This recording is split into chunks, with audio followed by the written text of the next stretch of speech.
श्रीमद् भगवत गीता अध्याय 13 प्रकृति पुरुष तथा चेतना। अर्जुन उवाच प्रकृतिमम पुरुषम चैव क्षेत्रम क्षेत्रमेव च एतद्वेत्तुमिच्छामि ज्ञानम ज्ञेय च केशव। श्री भगवान अनुवाच इदम शरीरम कौतन्य क्षेत्रमित्यभिधीयते एतथो वेति तप्राहु क्षेत्रज्ञ इति दविदः। अर्जुन ने कहा, है श्री कृष्ण, मैं प्रकृति एवं पुरुष, क्षेत्र एवं क्षेत्रज्ञ तथा ज्ञान एवं ज्ञेय के विषय में जानने का इच्छुक हूँ। श्री भगवान ने कहा, है कुंती पुत्र, यह शरीर क्षेत्र कहलाता है और इस क्षेत्र को जानने वाला क्षेत्रज्ञ कहलाता है। यह शरीर एक जगह कहलाता है और इस जगह को जानने वाला इस जगह का मालिक क्षेत्रज्ञ कहलाता है। क्षेत्रज्ञं चापि माम विधि सर्वेशेतेषु भारत क्षेत्र क्षेत्रज्ञ योजनानं शतज्ञानं मत मम है भरतवंशी, तुम्हें ज्ञात होना चाहिए कि मैं भी समस्त शरीरों में ज्ञाता भी हूँ और इस शरीर तथा इसके ज्ञाता को जान लेना ज्ञान कहलाता है, ऐसा मेरा मत है। यह भगवान ने कहा, तुम्हें यह पता होना चाहिए कि यह शरीर जो सारे समस्त शरीरों का मैं ही बनाने वाला हूँ, इस शरीर तथा इसके ज्ञाता को इस शरीर को बनाने वाले और इस शरीर को तथा इस शरीर को बनाने वाले को जान लेना ज्ञान कहलाता है, ऐसा मेरा मत है। तत्क्षेत्रम यच यदकृच यदिकारी यत सच यत सच यो यत प्रभाव सच तत्समासेन मैं शृणु।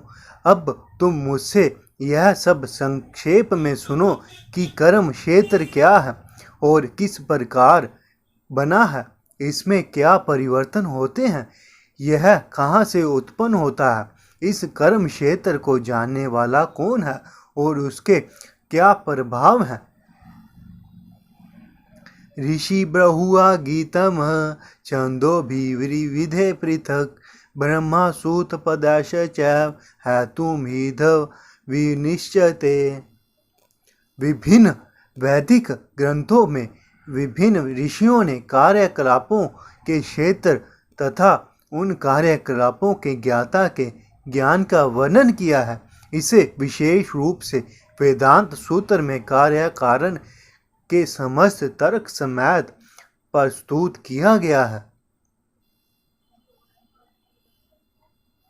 महाभूतनाय अहंकारो बुद्धि व्यक्तम वैव च इंद्रियाणि दशैकम च पंचेन्द्रिय योगचरा। इच्छा द्वेष सुख दुखम षडंगात सचेतना धृति एत क्षेत्रम समासेन सविकार मुदाहतम।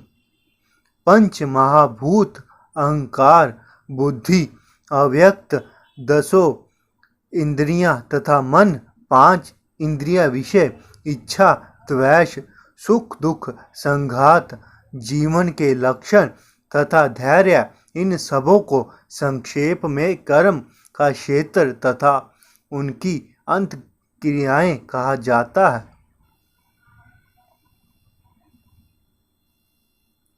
अमानित मद विभत हिंसा शांति राजवम आचार्योपासनम शोचम सथैर्य मातम विनिग्रह इंद्रियार्थेषु वैराग्य मनहंकार एव च जन्म मृत्यु जरा व्याधि दुख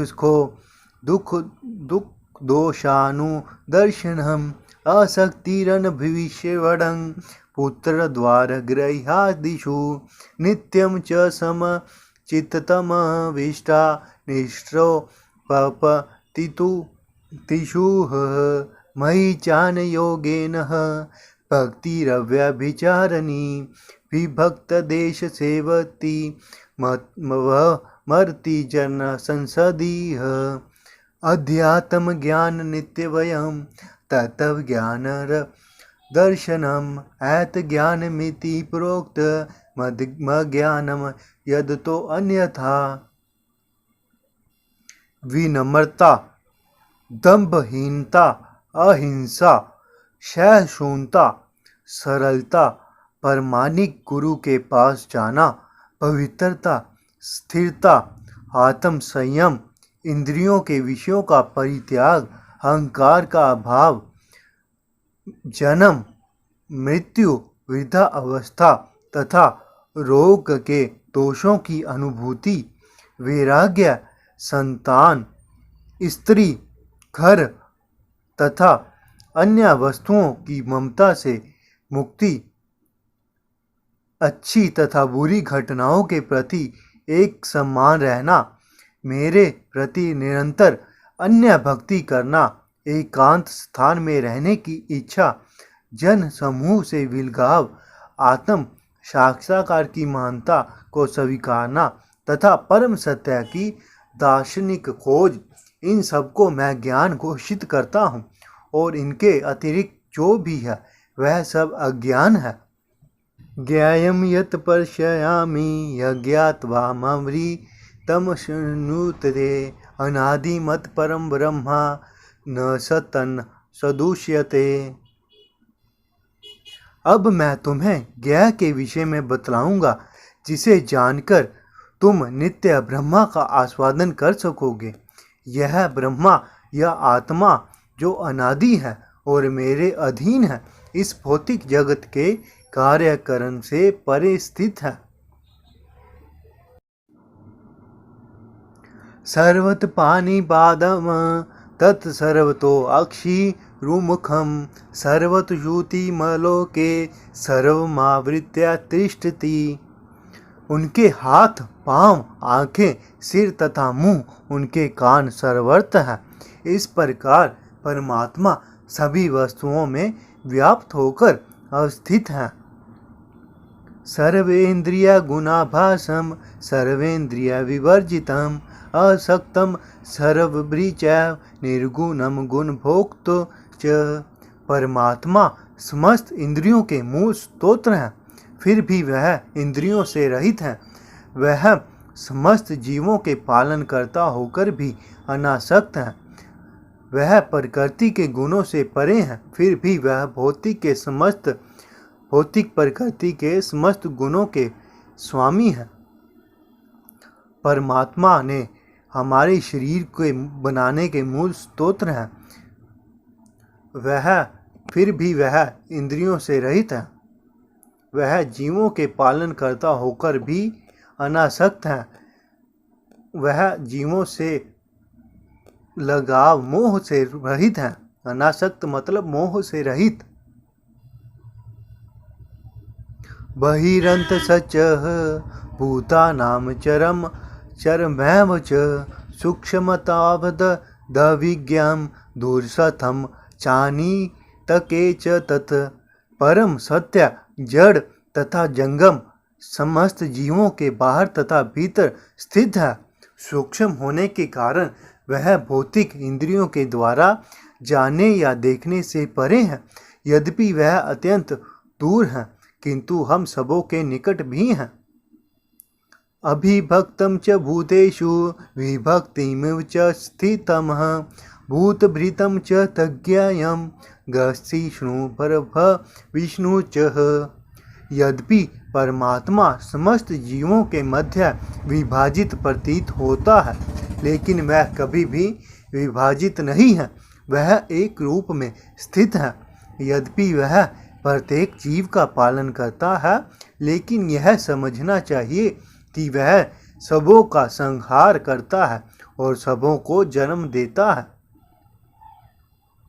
ज्योतिषामि तज्योति सतमस परमुच्यते ज्ञानं ज्ञानगम्यं यदि सर्वस्य विशिष्टतम। वह समस्त प्रकाशमान वस्तुओं के प्रकाश स्तोत्र है। वह भौतिक अंधकार से परे हैं और अगोचर हैं। वह ज्ञान है, ज्ञेय है तथा ज्ञान के लक्ष्य हैं। वह सबके हृदय में स्थित है। इति क्षेत्रम तथा ज्ञानम ज्ञेयम पुचोक्तम समासत मद्भक्त ऐत दिव्याय मद्भावयो पपधते। इस प्रकार मैंने कर्म, क्षेत्र यानी शरीर, ज्ञान तथा ज्ञेय का संक्षेप में वर्णन किया है। इसे केवल मेरे भक्त ही पूरी तरह से समझ सकते हैं और इस तरह मेरे स्वभाव को प्राप्त होते हैं। प्रकृतिमय पुरुष चैव विद्यानादि उभावपि विकारश्च गुणाश्च चैव विधि प्रकृति संभवान। प्रकृति तथा जीवों को अनादि समझना चाहिए। उनके विकार तथा गुण प्रकृति जन्य है। कार्य कारण कर्तव्य हेतु प्रकृति रुच्यते। पुरुष सुख दुखानाम भोक्तृत्वे हेतु रुच्यते। प्रकृति समस्त भौतिक कारणों तथा कार्यों की हेतु कही जाती है और जीव इस संसार में विविध सुख दुख के भोग का कारण कहा जाता है। पुरुष प्रकृति सितो ही भूढ़कते प्रकृति जान गुणान कारणम गुण षडंगो सदगो सदो निज मनसु। इस प्रकार जीव प्रकृति के तीनों गुणों का भोग करता हुआ प्रकृति में ही जीवन बिताता है। यह उस प्रकृति के साथ उसकी संगति के कारण है। इस तरह उसे उत्तम तथा अधम योनियां मिलती रहती हैं। उपद्रष्टा न मूंता च भ्रता भोक्ता महेश्वर परमानतो परमामेति चाप्युक्तो देहि असीम पुरुष परम। तो भी इस शरीर में एक दिव्य भोक्ता है जो ईश्वर है, परम स्वामी है और साक्षी तथा अनुमति देने वाले के रूप में विद्वान है और जो परमात्मा कहलाता है।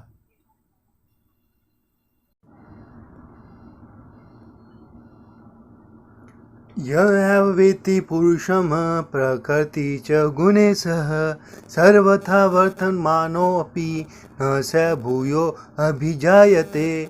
जो व्यक्ति प्रकृति, जीव तथा प्रकृति के गुणों की अंत क्रिया से संबंधित इस विचारधारा को समझ लेता है, उसे मुक्ति की प्राप्ति सुनिश्चित है। उसकी वर्तमान स्थिति चाहे जैसी हो, यहाँ पर उसका पूर्ण जन्म नहीं होगा।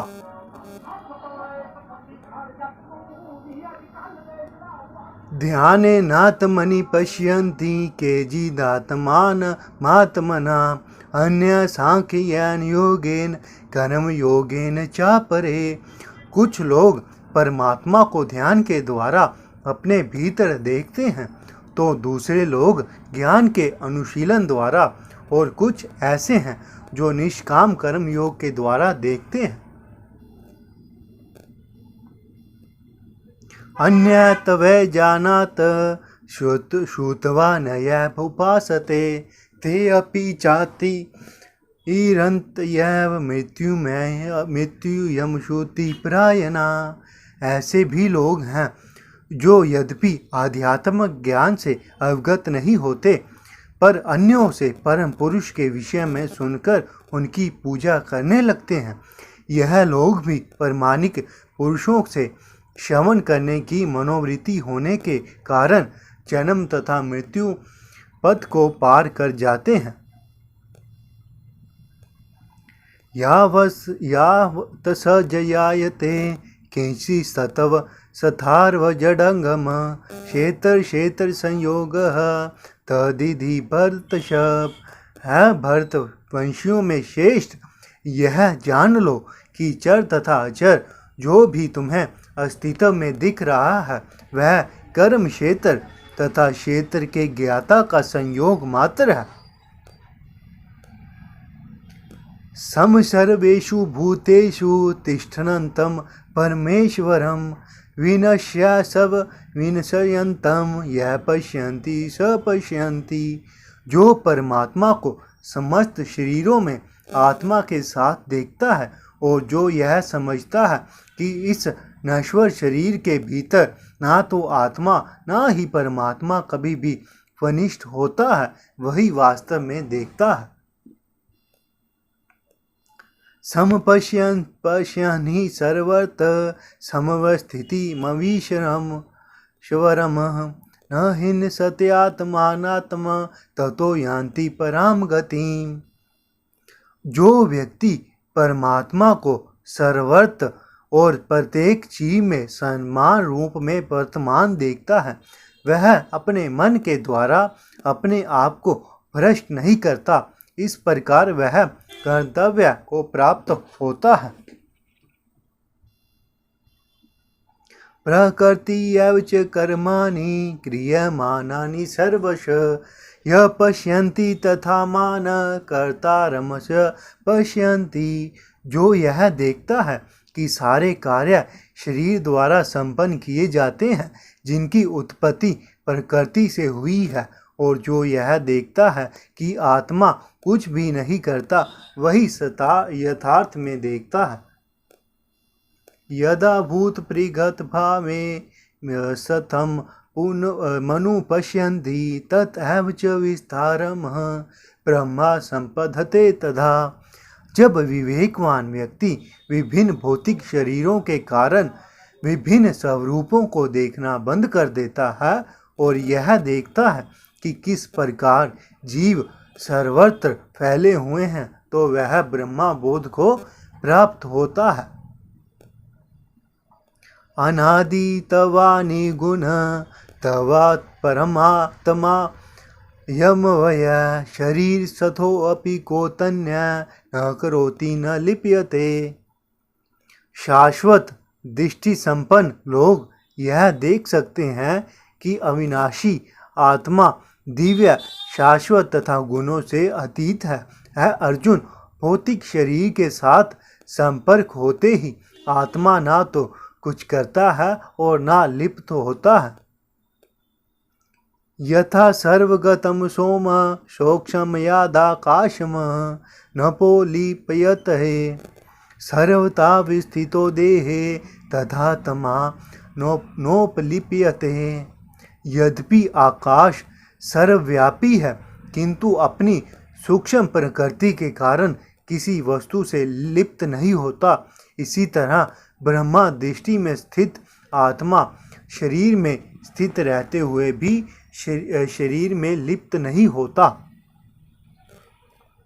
यथा प्रकाशयत्येक कृत्सनं लोकमिमं रवि क्षेत्रं शेति तथा कृत्सनं प्रकाशयति भारत। है भरतपुत्र, जिस प्रकार सूर्य अकेले इस ब्रह्मांड को प्रकाशित करता है, उसी प्रकार शरीर के भीतर स्थित एक आत्मा सारे शरीर को चेतना से प्रकाशित करता है। क्षेत्र क्षेत्रज्ञयोरे मंत्रम ज्ञान चक्षुषा भूत प्रकृति मोक्षम च ये विद्युयान्ति ते परहम। जो लोग ज्ञान के चक्षुओं से शरीर तथा शरीर के ज्ञाता के अंतर को देखते हैं और भव बंधन से मुक्ति की विधि को भी जानते हैं, उन्हें परम लक्ष्य प्राप्त होता है। इस प्रकार श्रीमद् भगवद गीता के 13वें अध्याय प्रकृति, पुरुष और चेतना का भक्ति वेदांत तात्पर्य पूर्ण हुआ। अगर आप इस अध्याय को पूरी तरह से समझ लेते हैं तो आपको यह सारे क्लेश मुक्त हो जाएंगे। आपको सारा सृष्टि दुनिया कैसे चलती है आपको समझ में आ जाएगा। हरे कृष्ण।